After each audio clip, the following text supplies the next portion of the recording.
ngeri-ngeri iki yo ngopo? Senajan alon tekan ngendi papan kowe bakal tak tuku, Ger.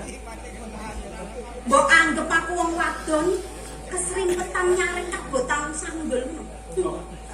Rumangsamu kesrimpet rekmo ngono. Pancen watanmu itu ora kena disangga enteng. Sopo kowe? Sing kudune takon kuwi aku. Sing ora duwe tata krama iki kowe. Sapa kowe? Raja Lungit. Sapa? Raja Lungit teko Kertapan Guwa Barok. Raja Lungit. Saka Guwa Barok. Ngerti. Aku Endang Pati Broto. Wah, kowe Endang Pati Broto. Klebu bakal seru-seru. Klebu bakal tak pateni uga kowe. Kowe bareng manteni aku. Yo. Kowe bareng merjaya aku. Iya. Kowe ngerti ora menawa aku kuwi garwane Kang Mas Pangeran Panjirawi. Aku wis ngerti nek kowe kuwi garwane Panjirawi. Nek kowe kudu pepalang. Dadi pepalangku anggonku bakal mateni Prabu Kertajaya Panjirawi lan uga kowe Endang Pati Broto. Saiki karepmu. Mergo kepiye wae kowe kudu mati saka tanganku. Piye wae aku kudu iso mateni wong telu kuwi. Mergo dawuhe Kanjeng Ratu. Yen ngono, rasakno. Iki ngono aji. Wah! Tutup!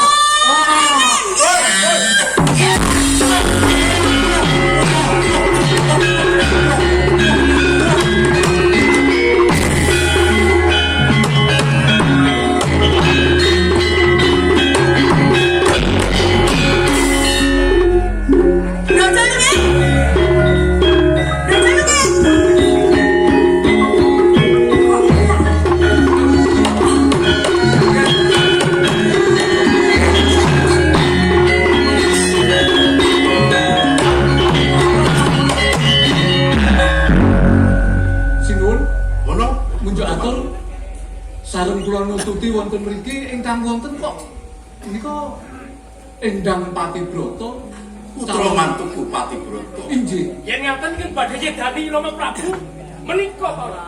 Mangke rumiyin to. Mangke rumiyin. Sak menika dipun tunduti priksa rumiyin, Nggih. Kula tak matur rumiyin, matur menapa wontenipun, Dimas. Panjenengan menika kok kesesa duka lho. Wong kula dereng matur menapa kemawon kok langsung duka. Namung tetela penjanggalan niku wonten ing papan menika. Sinaosa kula menika wonten papan menika, nanging panjenengan rak kedah mangertos lara-laraipun kula dumugi papan menika. Kuntung pun larah langkung rumiyin. Panjenengan kendel rumiyin mirengaken aturipun Pati Broto. Gugutan. Oke. Rama tak mundhut prisa marang Pati Broto. Pati Broto. Inggih kula rangsa. Sri Ramu ana ing sak jabaning beteng Jenggala Pura. Wayah dudu wayahe. Ana apa? Punten dalem sewu. Paring duka. Estunipun kula menika wonten pawongan ingkang sarwa cemeng mlebet wonten ing kesatrian. Nah. Mangke rumiyin to. Mengenal kok bantere ora jamak. Apa jitan sarwa ireng kala wau. Nggih. Mlebet wonten kesatrian, Dimas. Mlebet wonten Pawujudan Kanyalawati Inggih. mlebu ning Datulaya Kraton Jenggala Pura. Inggih lajeng Sambunge marang kesatrian. Badhe merjaya Kang Mas Pangeran Panjirawi. Lajeng piyambakipun pelajar mlebet wonten patunggon. Menapa mboten wonten prajurit Jami ingkang saged ngono. Puputan. Bobotnya kelebon gegedean ngono kok. Nanging Puputan. Penjenengan niku Pak kaya wong duwe lara omong kok. Bonjo sabar to Dimas, kula tak matur rumiyin. Anggen kula badhe matur kemawon kula lak kewalik kados ngaten. Mergo kawontenan ingkang kula tampi menika. Ajene kasatriyan kelebon konoan semono gedene kok. Kok konoan lho ngendikanipun menika lho. Wujudan ingkang sarwa cemeng konoan. Pewujudan kang Yulwadi sarwa ini. Menika lajeng mlebet wonten patunggonipun panjenengan badhe merjaya panjenengan menika. Tenan. Lajeng pewujudan sarwa cemeng wau kula tututi kula uyak pelajaripun dumugi wonten ing papan menika. Olo dalem 1000 Romo. Kepesa kula ranggal aturipun kanggo menika. Menika ora namung cara supados uwal saking Pandhawa dalem. Konoan sing gedene apa ireng gedhe iki endi wong kene ya ora ana sing ana namung panjenengan dalem kok. Nyuwun pangapunten Kasilo. Menawi kula pitados kalian Kakang. Sampai Kakang menika putra mantu panjenengan tiyang. Wis kono melu rombongan. Mangke rumiyin menika ora perkara rombongan lho menika. Kene Dimas bagus kene. Ra apa-apa wae dhewe delokke rombongan ya ora apa-apa rombongan. Pati Broto. Sliramu iku putra mantuku. Teges ya melu tanggung jawab perkara katentremaning kraton Jenggolopura. Leres. Nek tak dangu Rama mundhut matur sing katiblaka. Apa karepmu kowe ning sak jabaning beteng Jenggolopura? Apa pancen kowe ngajak marang yuswaku? Laras. Punten dalem sewu Romo. Panji bagus. Iso meneng ora? Perkara iki tak resiye dhisik. Piye? Sepisan maneh kula matur. Kula namung matur menapa wontenipun lelampahan ingkang kula lampahi Kanjeng Rama. Ning prajurit sing padha tumbuk iki akeh. Mokal yen ana wujudan bisa mlebu ning patunggonku. Aja cepet gawe-gawe. Kula matur menapa wontenipun Rama. Saestu wujudan menika kula ingkang rangguli. Kula ingkang nandingi. Wonten ing Jawi Beteng menika piyambakipun kula tamani aji guntur angin lajeng ical. Loh. Kumuk Nah, ngasahke kasektenmu ning ngersane Rama. leser leres. Kowe putra mantuku tak dawuhake karo putraku Panjirawit supaya bisa mengko gawe kuncalaning kraton Jenggolopura. Wirabara mantu kuwi munjul tumpeng apa piye? Malah kowe mopok bledhok barang Rama. Kula dalem sewu Rama. Saestu babar pisang kula mboten nggadahi pengangen-angen ingkang kados mekaten. Nek kowe kurang mukti matur marang Rama. Mboten menika Rama. Kula menika namung nindakaken menapa ingkang saged kula tindakaken Rama. Broto Manggul. Kula sinul. Lakon kaya mengkene kraton Jenggolopura. Yen miturut unjuk timbanganmu kepiye? Inggih. Sinuwun, ning sampeyan dalem sampun ketingal dakwa dumateng mantu dalem. Aku nganggo landesan bukti lan kasunyatan. Menawi landesan bukti kalian kasunyatan menika dereng wonten bukti lan kasunyatanipun. Kasunyatanipun saweg putra mantu dalem menika. Nanging buktinipun ingkang dipun aturaken menika yen kula kok nggih yakin. Putra mantu dalem anggenipun manjing wonten ing patunggon dalem menika wau, awit piyambakipun ngertos menawi panjenengan dalem badhe dipun ganggu dening tiyang ingkang dipun aturaken tiyang cemeng-cemeng menika wau. Sampeyan menika yen matur mbok sing cetha. Lho iki cetha. Perkarane pun genah to niki. Nggih. Iki enten wewujudan iki ra mung padune dhewe wegah didakwa njur ngaku-ngaku ana wewujudan. Pun kula sirnaken pun kula pateni lak Mboten saged. Menika dereng saged. Mbok yen ngendika menika dipun penggali. Kasa-wasane Menika Kula menika sinaosa namung enggal, namung saking petapan, nanging mboten badhe mejahi Kanjeng Rama. Medan dalam menika namung jejering mantu. Justru mantu menika malah derek. Cukup. Mantu apa Cukup. menunggu? Nuwun sewu Kanjeng. Panjang kakek sepi. Kanjeng Rama pitados kaliyan Kanjeng. Supados lampah menika enggal kali. Aduh, Bro. Kados pundi Apa Rama? kowe nggih marang Rama? Sak kepengin dadi garwane ratu.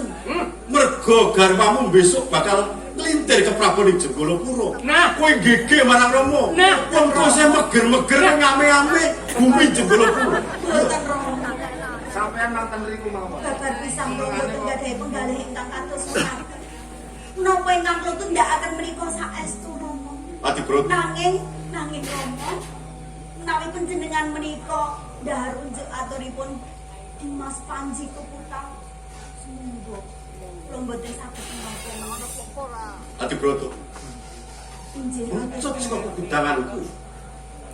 Aku ndhawuhke Panjirawit entuk putri pesisir. Karepku supaya bisa luwih kuncara kraton ing Jenggolopuro. Besok bisa lestari kraton Jenggolopuro. Ning nyatane mrucut ke kudanganku. Keterangane putraku entuk putri iblis kaya kowe. Terus pangandika dalem. Putri iblisnya mboten pantes. Kowe sampeyan ora? Aja kowe bisa rampungno perkara iki. Oke. Menika pantesipun dipun tundung Rama. Lho, kok dipun tundung kados pundi? Lah ora Menika mantu dalem kok. mantu dalem ora cetha menika. Kula mboten ayugyani sinuwun menawi mantu dalem badhe dipun tundung. Nek tumindakipun cetha mboten apik, dingu salawasipun bakal nyecenggringati. Ati Kayak Broto. sasine kae. Channel kae. Ati Broto. injih kados Man. pundi. Bener ujuk ature putraku Panji Keputang. Nah, Yen nganti kesuwen kowe manggon ana ing kraton Jenggolopuro, bumi Jenggolopuro bakal sangat. Kawula bakal nandhang sengsara mergo Pakartini. Awit cak-cakane panguwasa kang besok bakal tak paringake marang garwamu, mesti bakal menggok marang garis kang wis katontokan. Mula saiki nek pancen kowe ora bisa setya bekti marang wong tuwa, kowe ora bisa tresnani bumi Jenggolopuro, pilar melunga saka bumi Jenggolopuro.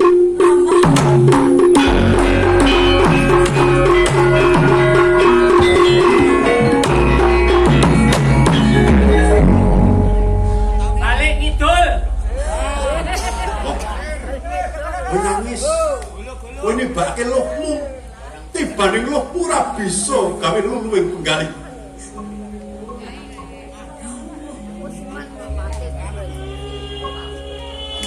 Pati Broto, Pati Broto.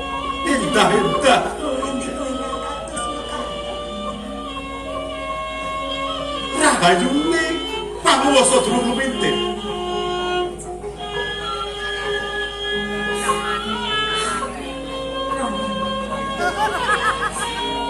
Menawi menika sampun dados penggalih dalem lan ugi sampun dados ketetepan panjenengan. Kula namung saged kula ngestakaken dawuh. Kula nyuwun pamit. Lunga. Pundak sepet netraning lunga saka Jenggolopuro. Injih. Sinuwun kepareng kula matur Kowe aku cukup Broto manggon. kangge ngenteng-entengi mantu dalem ing benjalipun supados piyambakipun menika angsal bukti leres lan lepatipun. Pati Broto kedah saged madosi tiyang ingkang gelut kalian Pati Broto menika. Menawi saged pinanggih tegesipun Pati Broto menika leres. Sampun pamit. Broto Sampun manggon. pamit. Kula Ingsun ing ratu. Sakjane pendhita pangandikaning ratu kang tak tetep. Ingsun ngendika ora bakal bola-bali. Jero. Kula badhe semingkir. Kula badhe kesah saking Jenggolopuro. Lunga saka Jenggolopuro. Mumpung dukaku bisa tak sirah. Ayo. Dimas. Aku sing ditinggali. Setuju ora? Dimas. Panji. Puputan. Becik ketitik ala ketara. Titen ana kowe bakal nemoni. Sampe rokok.